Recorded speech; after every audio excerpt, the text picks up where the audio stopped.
YouTube Ozic going the Goat House is back, breaking down the trade candidates and teams to watch after that George Pickens trade. Let's jump into it. Let's start with Jalen Ramsey, who I think we all expect to get dealt at some point because he and the Dolphins agreed to part ways, and that plays a factor in the actual value today, which I have labeled as a 5th-round pick, 4th being the max, maybe around a 6th-round pick being the minimum, which is actually possible. It's because of leverage here. The Dolphins and Ramsey, again, they agreed to part ways.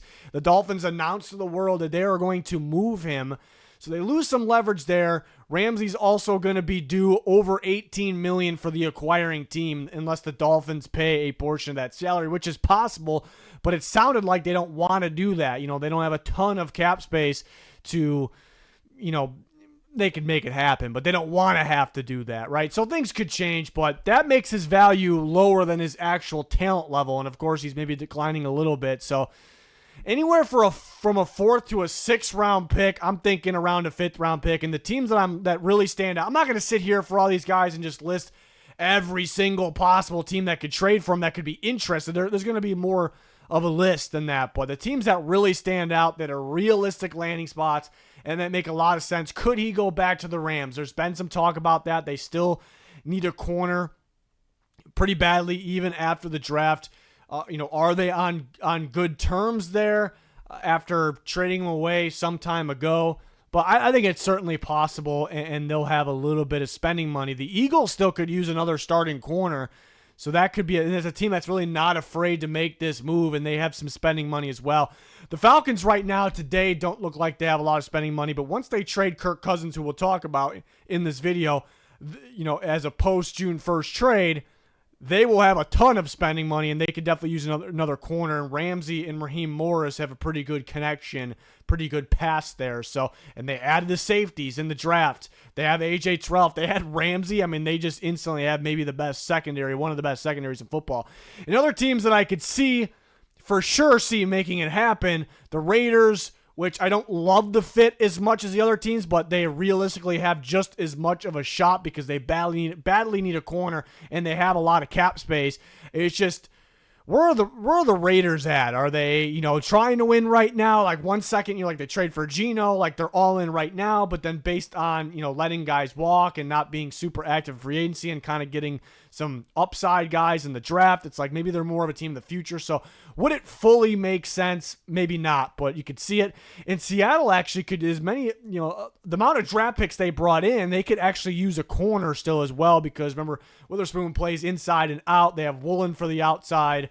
So they definitely can use another outside corner, and they have a bit of spending money too. So I actually could see Seattle as kind of a sneaky team. And of course, there could be more teams.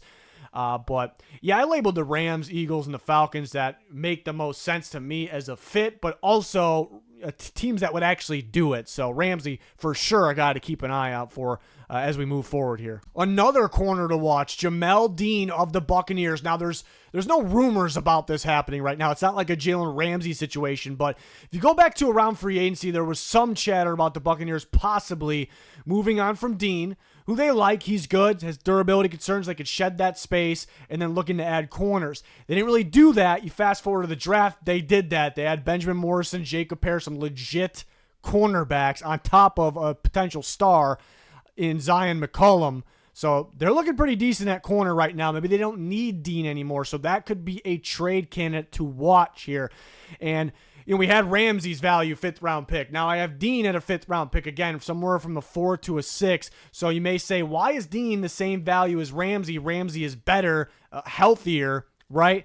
That is true. But this time of the year, money is a big factor, as teams' rosters are pretty much set. They already spent a lot of cap, right? They already used a lot of cap space. And Dean is much cheaper, where Ramsey's going to be north of $18 million. Dean's going to be around that $12.5 million range. So still a little bit of money, very much affordable, solid corner, experience in zone. So teams might just prefer that. Look at the Raiders, some connections there. Their new GM came from Tampa Bay. They definitely need another corner. Maybe they like that Dean's a little younger than Ramsey. In terms of Philadelphia, a little, going to be cheaper than Ramsey, so that makes more sense for them. Fangio runs a lot of zone. Dean experienced in the Buccaneers' heavy zone scheme. The Rams, same reasons, fit, cheaper than Ramsey. They have a past thing with Ramsey. Is that okay right now? So those teams make a lot of sense. That teams that could use a corner, really good fit, a lot cheaper than Ramsey. Also could see a team like the Panthers who kind of could use another corner. They really added in terms of the edge position in the draft. They could use another corner, but mainly because, Horn's got durability concerns, but he's very good. But would they bring in another guy with the argument against it? Another guy with durability concerns. And the Miami Dolphins, they need a corner as it is, and they're going to move Jalen Ramsey, who we just talked about. So, they're probably not going to flip Ramsey for an expensive guy like Alexander, who we'll talk about. Maybe a little cheaper guy like Jamel Dean, so that they can make sense as well. I just absolutely love those fits, actually, but I love the fits like the Raiders, Eagles, Rams, and I totally could see those teams making a move for Dean. Could he be a sneaky cut candidate? I think he'd have a pretty strong, late free agency. I think he's got to have some trade value here, so I would think that's a little more likely. So a name that really isn't being talked about, but watch out for him. And another corner, Jaire Alexander, who we talked plenty enough throughout the offseason. You kind of felt like the Packers were going to do something. They still haven't done anything. It feels like they could definitely use him as they need a corner. I know they added Nate Hobbs, but they definitely could use Alexander as long as he's healthy out there. But something could still happen. I don't know if I'm fully counting on it. It would kind of make more sense for the Packers to keep him because it just feels like they don't want to give him away because, again, they might need him, but teams aren't going to trade at this point of the offseason something that, his talent says he's worth a third-round pick right now probably, but more maybe, probably not, but possibly more. But because he's going to cost, around $17 million, he has durability concerns. Is he as good? I like to think he's as good as he was a few years ago. He's not like he's aging and declining, but it's a little bit of a mystery. Is he going to stay healthy for you? Is he going to play his best ball when he is healthy? So the value really drops. I could see a fourth-round pick. It's going to be more like a fifth.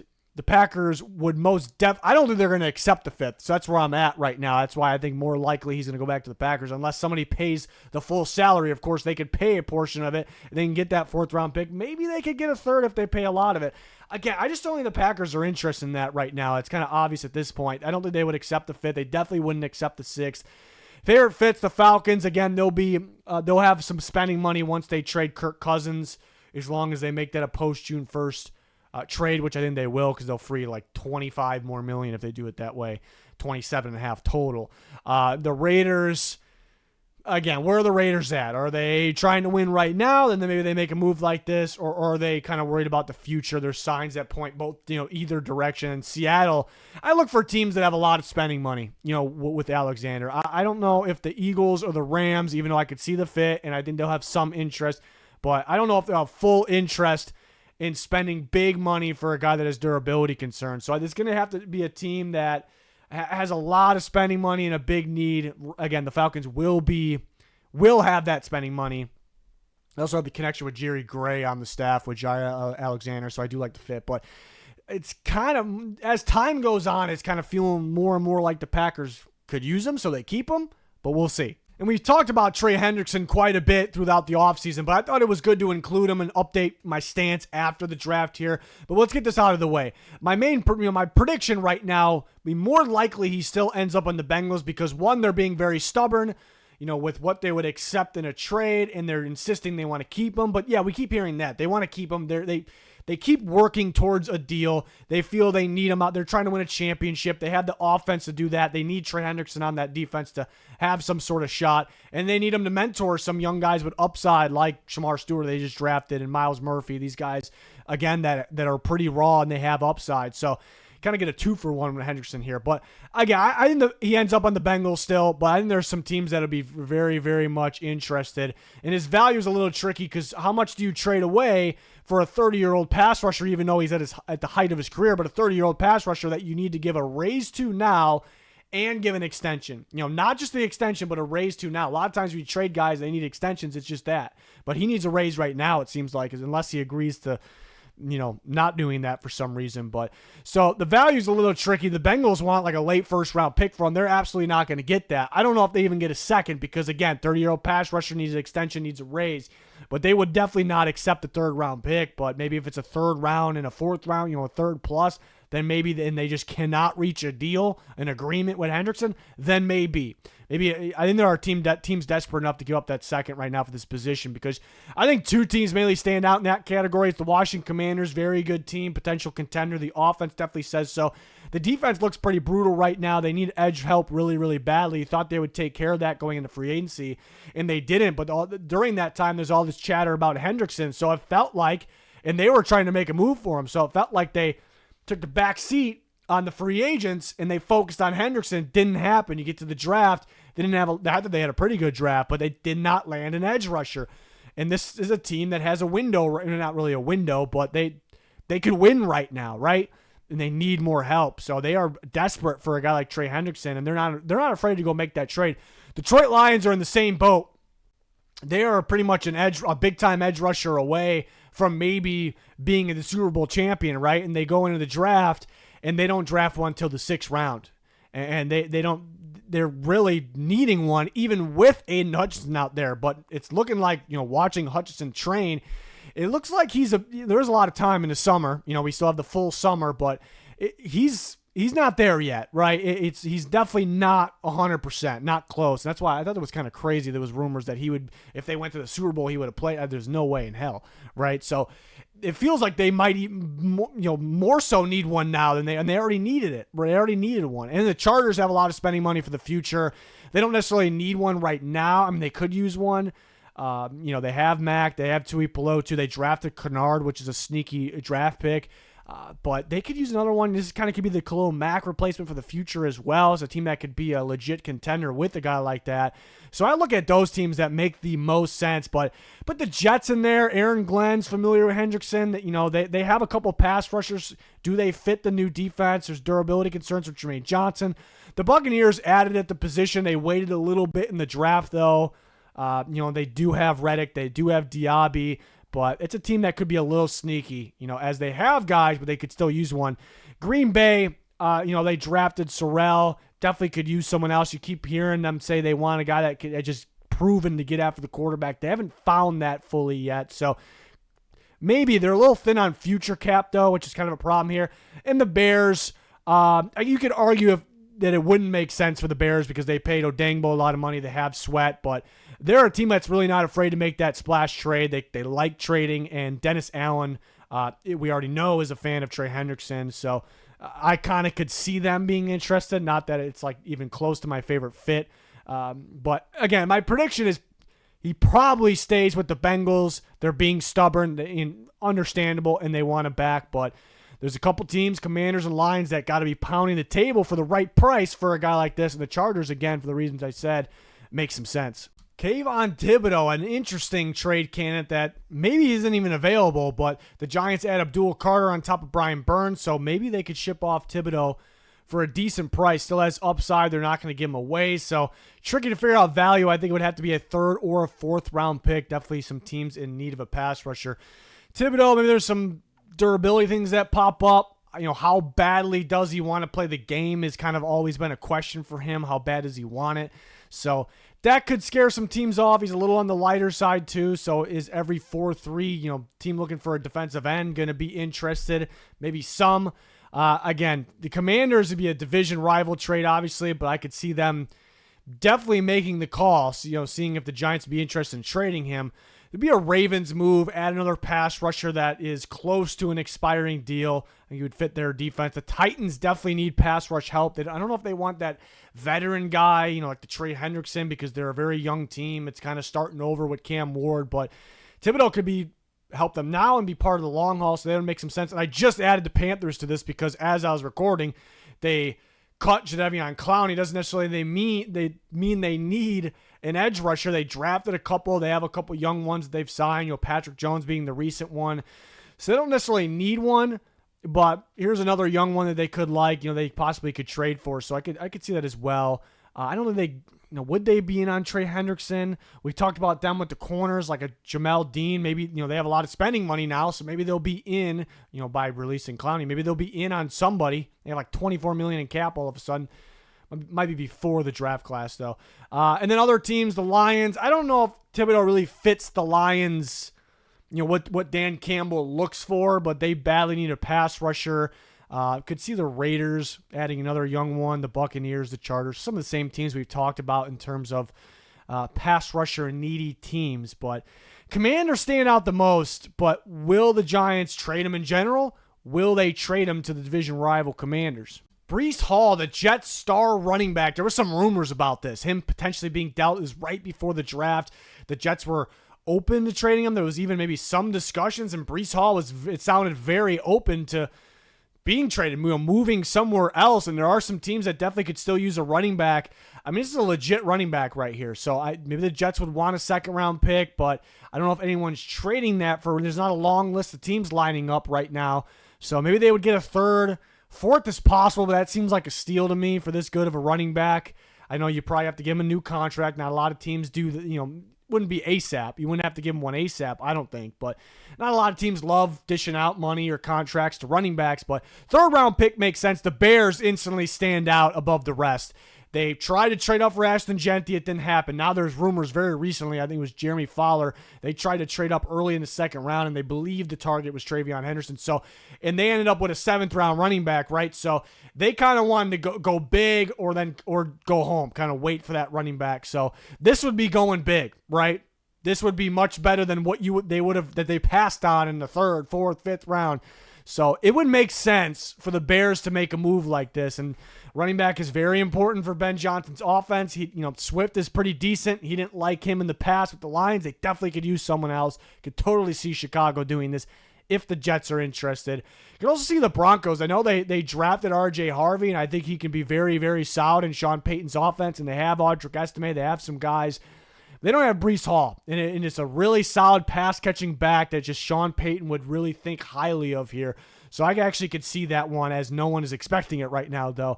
And then some wild card teams here, the Commanders. I would prefer them not to. I mean, they have Brian Robinson. They have Austin Eckler. I love the Ja'Cory Krosky-Merritt pick. They have a couple other guys as well. Rodriguez even looked pretty decent. McNichols looked pretty decent when they need him to be. So they would be better with Breece Hall. You definitely can make that argument. So could they be interested? The Chiefs have, they have a long list of running backs as well, kind of like the Commanders, but they don't have that stud guy. I think Breece Hall, his involvement in the passing game would help them take that next step. So people would say Cowboys, but they just traded for George Pickens. Do they want to trade more picks? They also have Javonte Williams, Jaden Blue. I think that's going to be a good duo. They also have Miles Sanders as well.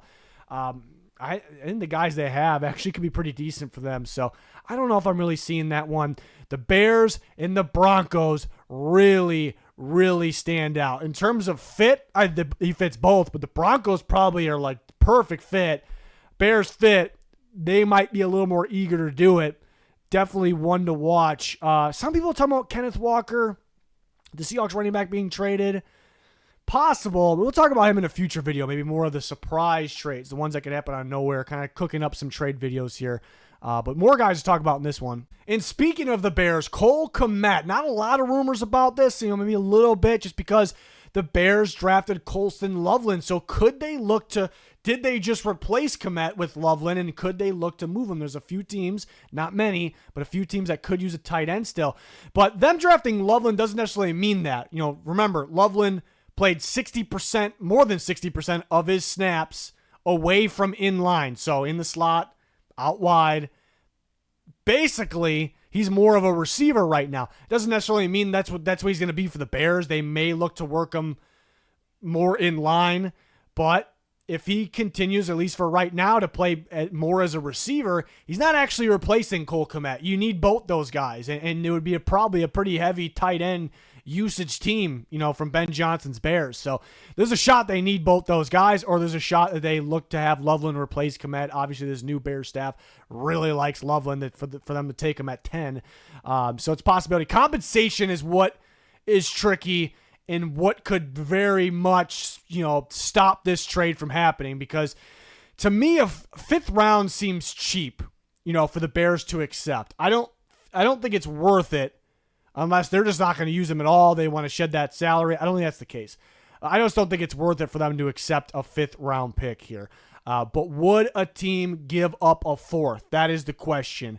because there's not a lot of teams lining up for a tight end. He's got 3 years left in his deal, somewhat pricey. He's been a little inconsistent, but man, he's had some good flashes, and he's still young. So that's the tricky part here. I don't think a team gives up a fourth. I don't know if I see the Bears just accepting a fit. They should just keep him at that point. So that's why it's a little tricky for him and maybe what stops the trade from happening. Favorite fits, Chargers definitely could still use a tight end. I think Tyler Conklin can play very well for them. They also drafted Gadsden, who could be a little sneaky, but more of like a receiver tight end.